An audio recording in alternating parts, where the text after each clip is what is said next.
Ladies and gentlemen, welcome to another episode of the NBA coverage. The play-in tournament has officially ended, and we have our 7th and 8th seeds for the East and the West. But first, we're just going to go into the quick matchups, quick overview, and it's going to be Miami versus Chicago Bulls. So Miami takes the dub 109-90. It was a pretty dominant win for the Miami Heat. Tyler Herro had 38 points, 5 rebounds, 4 assists. 1 steal. Josh Giddey had 25 points, 10 rebounds, 4 assists, and a block. And it was pretty dominant by Miami. Kind of what I was expecting. I don't think the Bulls, from a coherent team standpoint, is at the level that Miami Heat is on. And I think that's what it really came down to. You still, even though Jimmy Butler is no longer with Miami Heat, the cohesiveness of Miami is there, and you still add a guy like Andrew Wiggins, who is a solid defender, pretty much a two-way player, can get you anywhere 15, 20 points if he needs to, playing defense and as well as rebound and assist. He's kind of like a Swiss Army knife there when it comes to somewhat replacing what Jimmy Butler was.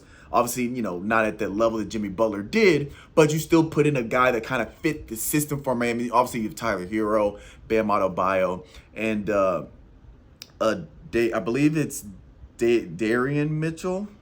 Let me get his name right. Davion Mitchell. Davion Mitchell stepped up big time for Miami when they needed him to, and that's what it's really about for Miami is they have depth and they have cohesive as a team. They play like a well-oiled machine. Then we have the Dallas Mavs and the Sacramento Kings. No surprise there. The Dallas Mavericks beat the Sacramento Kings 120-106. Top performers, Anthony Davis, 27 points, 9 rebounds, 1 assist, 1 steal, 3 blocks. DeMar DeRozan, 33 points, 7 rebounds, 2 assists, 2 steals. But it just came down to Anthony Davis as well as Klay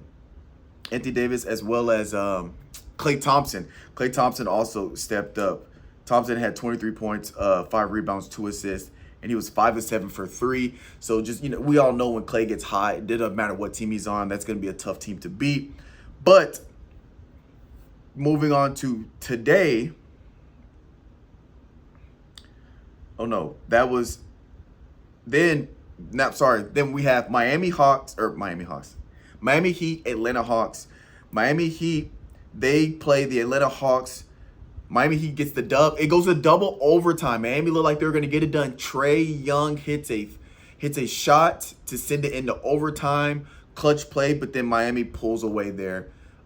They pull away from Atlanta.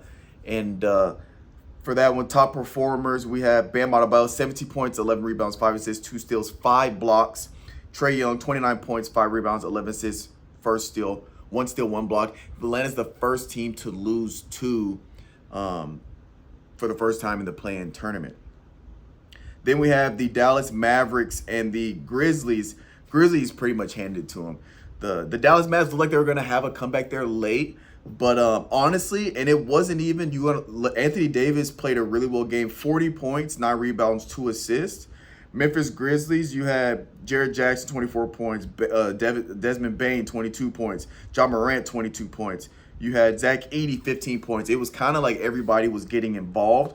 And they just started the game off too early. For the Dallas Mavs, it's going to come down to Anthony Davis needs help.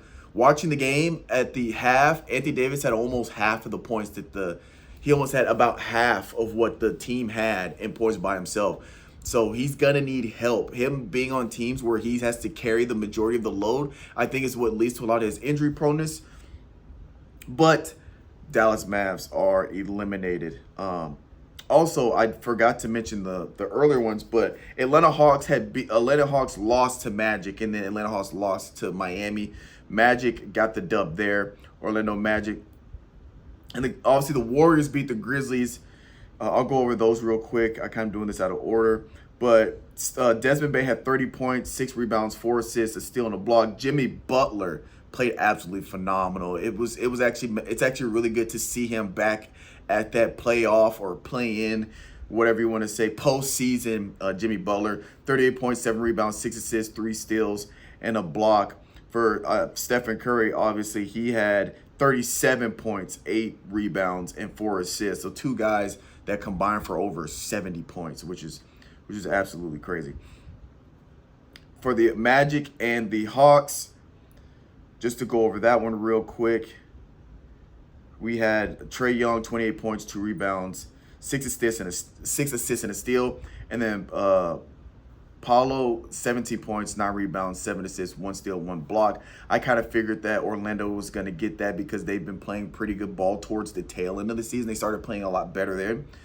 And so that's the play-in tournament. So this is going to drop Saturday. So starting today, we have the first round, the startup of the first round of the NBA. And also we will talk more about this in depth on Monday when I record the NBA coverage with Coach Calvin. We'll go in more in depth since the series will still be going on. But just to go over Saturday, we have Milwaukee Bucks are going to play Pacers. Today, Milwaukee Bucks, Pacers, Clippers, Nuggets, Pistons, Knicks, Timberwolves, Lakers, Grizzlies, OKC, Orlando, Celtics, Miami, Cleveland, Golden State Warriors, and the Rockets. So that's going to be the lineup. We'll go over matchups on the next episode, but the NBA playoffs is officially being kicked off, and we're looking excited to covering that for you guys to keep it short, simple, sweet, as best we can.